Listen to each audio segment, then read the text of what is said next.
ଗୁଣାଢୟଙ୍କର ବୃହତ୍ କଥା ବିଶ୍ୱ କଥା ସାହିତ୍ୟରେ ନିଜ ଶୈଳୀରେ ଅତୁଳନୀୟ। ରାମାୟଣ ଓ ମହାଭାରତକୁ ବାଦ୍ ଦେଲେ ଏହା ସଂସ୍କୃତ ସାହିତ୍ୟ ପରମ୍ପରାର ସବୁଠୁ ପ୍ରଭାବଶାଳୀ ପୁସ୍ତକ। ସେ ଖ୍ରୀଷ୍ଟପୂର୍ବ 5ମ ଶତାବ୍ଦୀର ଦ୍ୱିତୀୟାର୍ଦ୍ଧରେ ଆନ୍ଧ୍ରର ରାଜା ସାତବାହନଙ୍କର ସମସାମୟିକ ଥିଲେ ଓ ପୁସ୍ତକଟିକୁ ପ୍ରାକୃତ ଭାଷାରେ ଲେଖିଥିଲେ। ପରବର୍ତ୍ତୀ କାଳରେ ଅନେକ ଲେଖକ ତାକୁ ସଂସ୍କୃତ ଭାଷାରେ ଅନେକ ଥର ଅନୁଦିତ କରିଥିଲେ। ସେହିସବୁ ପୁସ୍ତକମାନଙ୍କ ମଧ୍ୟରେ ସୋମଦେବ ଭଟ୍ଟଙ୍କ ରଚିତ କଥା ସରିତ ସାଗର ସବୁଠୁ ବେଶୀ ଲୋକପ୍ରିୟ। ଏହି ପୁସ୍ତକକୁ ସମ୍ଭବତଃ ସେ 11ଶ ଖ୍ରୀଷ୍ଟାବ୍ଦରେ ରଚନା କରିଥିଲେ। ପ୍ରକୃତରେ କଥା ସରିତ ସାଗର ଭାରତୀୟ କଥା ପରମ୍ପରାର ଭଣ୍ଡାର। ଏଥିରେ ପୁରାଣ ଓ ଇତିହାସ, ବାସ୍ତବ ଓ ଅବାସ୍ତବ, ସତ୍ୟ ଓ ଇନ୍ଦ୍ରଚାଲର ଅଦ୍ଭୁତ ମିଳନ ଘଟିଛି। ଅଦ୍ଭୁତ ଚରିତ୍ର ଓ ଇତିହାସ ପ୍ରସିଦ୍ଧ ନାୟକମାନଙ୍କର କଥା ବି ଏଥିରେ ଅତି ସୁନ୍ଦର ଓ ଚମତ୍କାର ଭାବରେ କୁହାଯାଇଛି। ବ୍ୟାଡ଼ି, ବରରୁଚି, ଇନ୍ଦ୍ରଦତ୍ତ ଓ ପାଣିନିଙ୍କ ଭଳି ବହୁ ପଣ୍ଡିତ ଓ ବ୍ୟାକରଣବିଦ୍ମାନଙ୍କ ବିଷୟରେ ଅନେକ ରୁଚିପୂର୍ଣ୍ଣ କାହାଣୀ ମଧ୍ୟ ଏଥିରେ ଅଛି। ଖ୍ରୀଷ୍ଟପୂର୍ବ 5ମ ଶତାବ୍ଦୀରୁ ମଧ୍ୟଯୁଗ ପର୍ଯ୍ୟନ୍ତ ଭାରତୀୟ ପରମ୍ପରା ଓ ସଂସ୍କୃତିର ଦସ୍ତାବିଜ ରୂପେ କଥା ସରିତ ସାଗରକୁ ବିବେଚନା କରାଯାଇପାରେ। କଥା ସରିତ ସାଗର କଥାମାନଙ୍କର ଏକ ରହସ୍ୟଭରା ସିନ୍ଧୁକ। ସେହି ସିନ୍ଧୁକ ଭିତରେ ପେଡ଼ି ଭିତରୁ ପେଡ଼ି ଓ ପୁଣି ପେଡ଼ି ଭିତରେ ଫରୁଆ ଓ ଫରୁଆ ଭିତରେ ଫରୁଆ ଭଳି କାହାଣୀମାନେ ବାହାରି ଆସନ୍ତି। କଥା ସରିତ ସାଗରର ତ୍ରିତିନଛତି ଗଳ୍ପ ଓ ଶେଷ ଗଳ୍ପ କୈବର୍ତ୍ତ ଯୁବକ କଥା। ରାଜଗୃହରେ ମଳୟ ସିଂହ ନାମରେ ଜଣେ ରାଜା ରାଜତ୍ୱ କରୁଥିଲେ। ତାଙ୍କର ମାୟାବତୀ ନାମକ ଅପୂର୍ବ ସୁନ୍ଦରୀ ଝିଅଟିଏ ଥିଲା। ଦିନେ ସେ ରାଜ ଉଦ୍ୟାନରେ ଖେଳୁଥିବା ବେଳେ ଜଣେ କୈବର୍ତ୍ତ ଯୁବକର ଦୃଷ୍ଟି ତା ଉପରେ ପଡ଼ିଗଲା। ସୁପ୍ରହାର ନାମକ ସେହି କୈବର୍ତ୍ତ ଯୁବକ ରାଜକୁମାରୀକୁ ଦେଖି ତାର ପ୍ରେମରେ ବ୍ୟାକୁଳ ହୋଇଗଲା। ଘରକୁ ଯାଇ ଶୋଇପଡ଼ିଲା, କିନ୍ତୁ ନିଶ୍ଚଳ ହୋଇ ପଡ଼ି ରହିଲା ଓ ସେହି ଦିନଠୁ ସେ ମାଛ ମାରିବା ମଧ୍ୟ ଛାଡ଼ିଦେଲା, ଖାଇବା ମଧ୍ୟ ଛାଡ଼ିଦେଲା। ତା ମା ତାକୁ ସ୍ନେହରେ ପଚାରିଲା, କଥା କ'ଣ? ସେ ତା ମାକୁ ତାର ମନ କଥା ସବୁ କହିଦେଲା।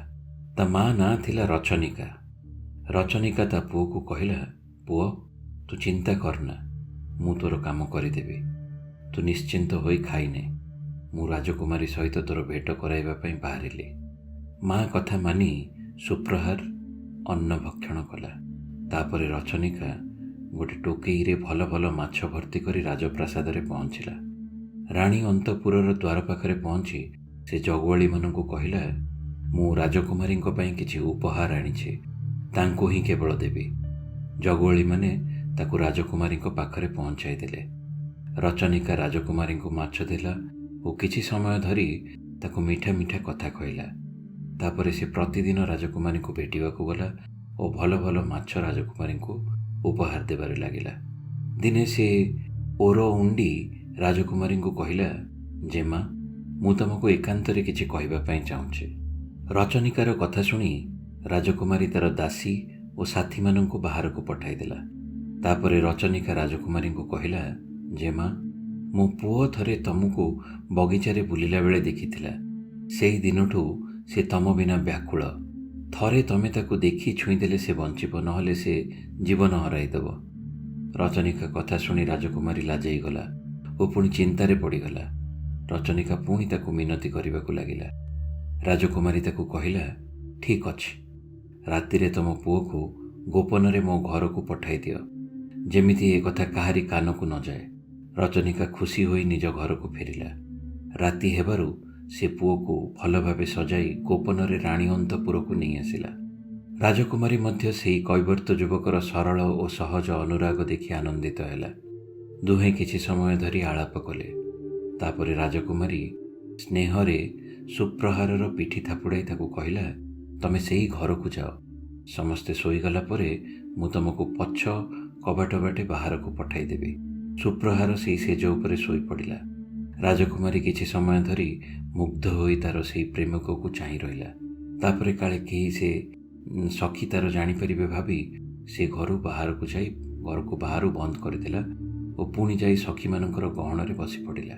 କିଛି ସମୟ ପରେ ସୁପ୍ରହାରର ନିଦ ଭାଙ୍ଗିଗଲା। ରାଜକୁମାରୀକୁ ନ ଦେଖି ବେଦନାରେ ତାର ଜୀବନ ଚାଲିଗଲା। ରାଜକୁମାରୀ ଫେରିଆସି ଦେଖିଲା ଯେ ତା ପ୍ରିୟ ମରିପଡ଼ିଛି। ସେ ହାଉଳି ଖାଇ କାନ୍ଦିବାକୁ ଲାଗିଲା। ଅନ୍ତଃପୁରର ସମସ୍ତେ ଚେଇଁ ଉଠିଲେ। ରାଜା ଓ ରାଣୀଙ୍କ ପାଖକୁ ଖବର କଲା। ରାଜକୁମାରୀ କହିଲା ଯେ ସେ ସାଙ୍ଗେ ସାଙ୍ଗେ ତାର ପ୍ରିୟର ଚିତା ଉପରେ ପୋଡ଼ି ହୋଇ ନିଜ ଜୀବନକୁ ବି ହରାଇଦେବ। ରାଜକୁମାରୀର କଥା ଶୁଣି ତାର ବାପା ଓ ମା ସ୍ତବ୍ଧ ହୋଇଗଲେ। ସମସ୍ତେ ରାଜକୁମାରୀକୁ ଏପରି ଅନର୍ଥ ନ କରିବାକୁ ବୁଝାଇଲେ। ରାଜକୁମାରୀ ନିଜର ନିଷ୍ପତ୍ତିରୁ ଟଳିଲା ନାହିଁ। ତାପରେ ରାଜା ମଳୟ ସିଂ ଆଚମନସାର ବ୍ରତ କରି ବସିଗଲେ ଓ ଦେବତାମାନଙ୍କୁ ସମ୍ବୋଧନ କରି କହିଲେ, ଯଦି ମୋର ଭଗବାନ ଶିବଙ୍କ ପ୍ରତି ସତ୍ୟନିଷ୍ଠ ଭକ୍ତି ଥାଏ ତାହେଲେ ପ୍ରଭୁ ମୋତେ କୁହନ୍ତୁ ଏ ସଙ୍କଟର ସମାଧାନ କେମିତି କରାଯିବ। ରାଜାଙ୍କର ପ୍ରାର୍ଥନାରେ ଆକାଶବାଣୀ ହେଲା, ସୁପ୍ରହାର ଏହି ରାଜକୁମାରୀର ସଚ୍ଚା ପ୍ରେମିକ ଆଉ ସେ ତାର ସ୍ୱାମୀ ହେବ। ଯଦି ରାଜକୁମାରୀ ତାର ନିଜ ଆୟୁଷରୁ ଅଧେ ସୁପ୍ରହାରକୁ ଦେଇଦେବ ତାହେଲେ ସେ ଜୀଇଁ ଉଠିବ। ଆକାଶବାଣୀ ଶୁଣିବା ମାତ୍ରେ ରାଜକୁମାରୀ ତାର ନିଜର ଆୟୁଷରୁ ଅଧେ ସଂଗ୍ରହ କରି ସୁପ୍ରଭାରକୁ ଦାନ କରିଦେଲା। ସୁପ୍ରହାର ଜୀଇଁ ଉଠିଲା। ତାପରେ ସମସ୍ତେ ଆନନ୍ଦ ଉତ୍ସବ କଲେ ଓ ରାଜକୁମାରୀର ବିବାହ ସୁପ୍ରହାର ସହିତ କରିଦିଆହେଲା। ମନ୍ତ୍ରୀଙ୍କ ଠାରୁ ଏହି କଥା ଶୁଣି ପାଳକ ନିଜ ପୁଅର ଜୀବନ ବଞ୍ଚାଇବା ପାଇଁ ବିନା ଦୁଧ୍ୱରେ ଚଣ୍ଡାଳ ଝିଅ ସହିତ ତାର ବିବାହ କରିବାକୁ ସିଦ୍ଧାନ୍ତ କଲେ। ସେ ସାଙ୍ଗେ ସାଙ୍ଗେ ଚଣ୍ଡାଳ ଝିଅ ସୁରତ ମଞ୍ଜରୀର ହାତ ମାଗିବା ପାଇଁ ତାଙ୍କର ଦୂତକୁ ସୁରତ ମଞ୍ଜରୀର ବାପା ଉତ୍ପଳ ଦେବଙ୍କ ପାଖକୁ ପଠାଇଲେ। ଉତ୍ପଳ ଦେବ କହିଲେ, ମୋ ଝିଅର ବାହାଘର ଉଜ୍ଜୟିନୀର ରାଜକୁମାରଙ୍କ ସହିତ ହେବ, ଏହାଠାରୁ ବଳି ଆନନ୍ଦର କଥା ଆଉ ମୋ ପାଇଁ କ'ଣ ହୋଇପାରେ। କିନ୍ତୁ ମୁଁ ମଧ୍ୟ ମୋର ଝିଅର ବିବାହ ବିଷୟରେ ଗୋଟିଏ ପ୍ରତିଜ୍ଞା କରିଛି। ଦୂତ ପଚାରିଲା, ଆପଣଙ୍କର ପ୍ରତିଜ୍ଞା କ'ଣ? ଉତ୍ପଳ ଦେବ କହିଲେ, ଯିଏ ମୋ ଘରକୁ 18,000 ବ୍ରାହ୍ମଣଙ୍କୁ ଆଣି ଭୋଜନ କରାଇବ ମୁଁ ତାକୁ ମୋର ଝିଅକୁ ଦେବି। ଦୂତ ଫେରିଯାଇ ପାଳକଙ୍କୁ ଉତ୍ପଳ ଦେବଙ୍କର ପ୍ରତିଜ୍ଞା ବିଷୟରେ ଜଣାଇଲା। ମହାରାଜ ପାଳକ ଉଜ୍ଜୟିନୀର ସବୁ ବ୍ରାହ୍ମଣଙ୍କୁ ଡକାଇ କହିଲେ, ମୋର ଆଦେଶ, ଆପଣମାନେ ଯାଇ ଚଣ୍ଡାଳ ଉତ୍ପଳ ଦେବଙ୍କ ଘରେ ଭୋଜନ କରନ୍ତୁ। ଯଦି ଆପଣ ସେୟା କରିବେ ନାହିଁ ତେବେ ଭଲ ହେବ ନାହିଁ। ଉଜ୍ଜୟିନୀର ସବୁ ବ୍ରାହ୍ମଣ ରାଜାଙ୍କର ଏହି ଆଦେଶରେ ବିଚଳିତ ହୋଇଗଲେ। ସେ ରାଜାଙ୍କର କ୍ରୋଧକୁ ବି ଡରୁଥିଲେ ଆଉ ଚଣ୍ଡାଳ ଘରେ ଖାଇଲେ ନିଜର ଧର୍ମହାନି ହେବ ବୋଲି ମଧ୍ୟ ଡରୁଥିଲେ। ସେମାନେ ସମସ୍ତେ ମହାକାଳଙ୍କର ମନ୍ଦିରକୁ ଯାଇ ମହାକାଳଙ୍କୁ ପ୍ରାର୍ଥନା କଲେ, ଭଗବାନ ଆମକୁ ଏହି ସଙ୍କଟରୁ ବଞ୍ଚାନ୍ତୁ। ବ୍ରାହ୍ମଣମାନଙ୍କର ପ୍ରାର୍ଥନାରେ ମହାକାଳ ସେମାନଙ୍କୁ ଦର୍ଶନ ଦେଇ କହିଲେ, ବିନା ଦ୍ୱିଧ୍ୱରେ ତମେ ସମସ୍ତେ ଚଣ୍ଡାଳର ଉତ୍ପଳ ଦେବର ଘରକୁ ଯାଇ ଭୋଜନ କର। ସେ ତ ପୂର୍ବଜନ୍ମର ବିଦ୍ୟାଧର। ଭଗବାନ ମହାକାଳଙ୍କର ଆଦେଶ ମାନି ସେହି ସବୁ ବ୍ରାହ୍ମଣମାନେ ଚଣ୍ଡାଳ ଉତ୍ପଳ ଦେବଙ୍କ ଘରେ ଯାଇ ଭୋଜନ କଲେ। ତାପରେ ସୁରତ ମଞ୍ଜରୀର ରାଜକୁମାର ଅବନ୍ତିବର୍ଦ୍ଧନଙ୍କର ସହିତ ବିବାହ ଧୁମ୍ଧାମ୍ରେ ସମ୍ପନ୍ନ କରାଗଲା। ମହାଭାରତ ଯୁଦ୍ଧ ପରେ ପଞ୍ଚ ପାଣ୍ଡବ ଓ ଦ୍ରୌପଦୀ ହିମାଳୟକୁ ଯାଇ ଦେହତ୍ୟାଗ କରିବା ବେଳେ ମହାରାଜ ଉଦୟନ, ତାଙ୍କର 2 ରାଣୀ ଓ ମନ୍ତ୍ରୀମାନେ ସଂସାର ପ୍ରତି ବିମୁଖ ହୋଇ ରାଜଭୋଗ ତ୍ୟାଗ କରି କାଳିଞ୍ଜର ପର୍ବତକୁ ଯାଇ ଦେହତ୍ୟାଗ କରିଥିଲେ। ତାଙ୍କର ବାପା ଓ ମାଙ୍କର ଦେହତ୍ୟାଗ ଖବର ପାଇ ନରବାହନ ଦତ୍ତଙ୍କୁ ବହୁତ ଦୁଃଖ ଓ ବିଷାଦ ହୋଇଥିଲା। ଗୋମୁଖ ପ୍ରଭୃତି ମନ୍ତ୍ରୀମାନେ ତାଙ୍କୁ ବୁଝାଇବାରେ ସେ ସମସ୍ତ ମୃତକମାନଙ୍କର ଅନ୍ତ୍ୟେଷ୍ଟିକ୍ରିୟା ଶେଷ କଲେ। ତାପରେ ନରବାହନ ଦତ୍ତ ବିଦ୍ୟାଧରମାନଙ୍କ ଉପରେ ଅନନ୍ତ କାଳ ଧରି ଏକଛତ୍ର ରାଜତ୍ୱ କରିବାକୁ ଲାଗିଲେ।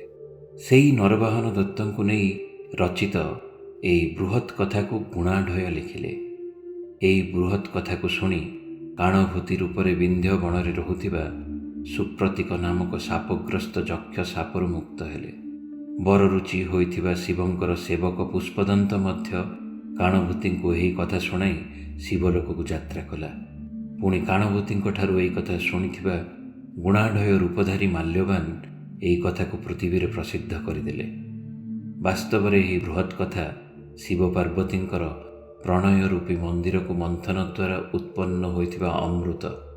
ଏହି ମର୍ତ୍ତ୍ୟଲୋକରେ ଲୋକମାନେ ଏହାକୁ ମନେ ରଖୁଥିବେ ଓ ଏହା ସବୁବେଳେ ଅକ୍ଷୟ ହୋଇ ରହିଥିବ। ସମାପ୍ତ।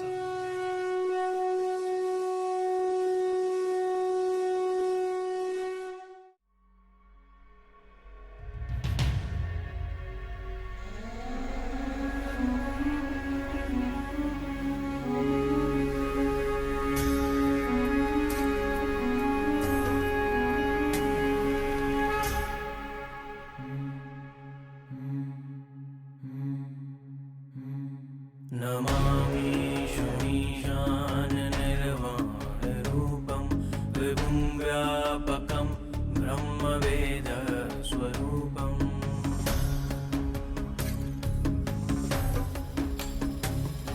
निजं निर्गुणं निर्विकल्पं निरीहं चिदाकाशमाकाशवासं भजेऽहम्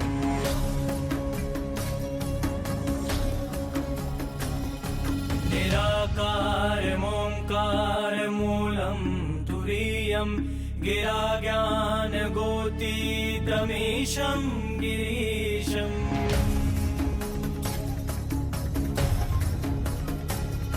करालं महाकालकालं कृपालं गुणागार संसारपारं नतोऽहम्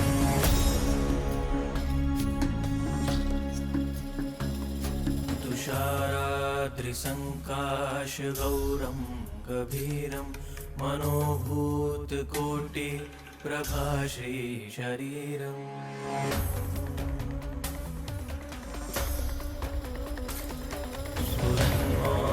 कल्लोलिनी चारुगङ्गा लसत्फालबालेन्दुकण्ठे भुरङ्गा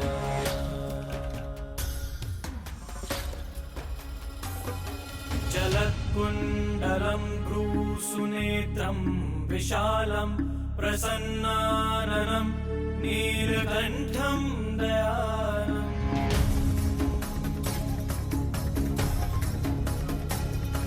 मृगाधीश चर्माम्बरं मुण्डमालं प्रियं शङ्करं सर्वनाथं भजामि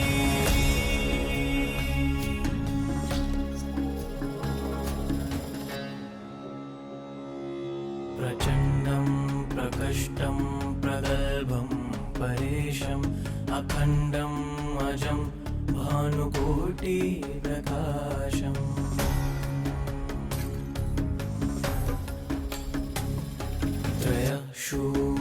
शूलनिर्मूलनं शूलपाणिं भजेऽहं भवानी पतिं भावगम्यम्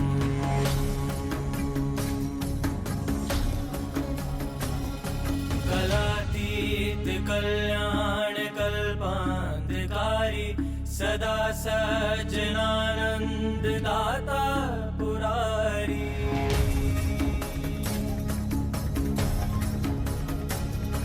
चिदानन्द सन्दोह मोहबहारी प्रसीद प्रसीद प्रभो मन्मथारी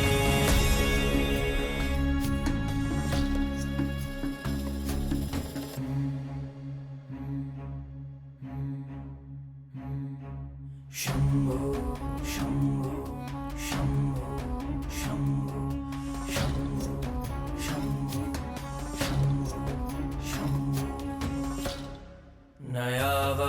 नयावधुमानाथ पादारविन्दं भजन्ति हलोके परेव नराणाम्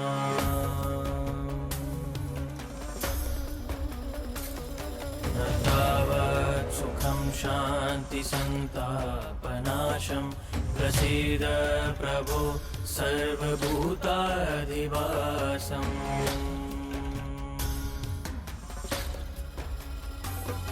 न जानामि योगं जपं नैव पूजां नतोऽहं सदा सर्वदा शम्भुतुभ्यम्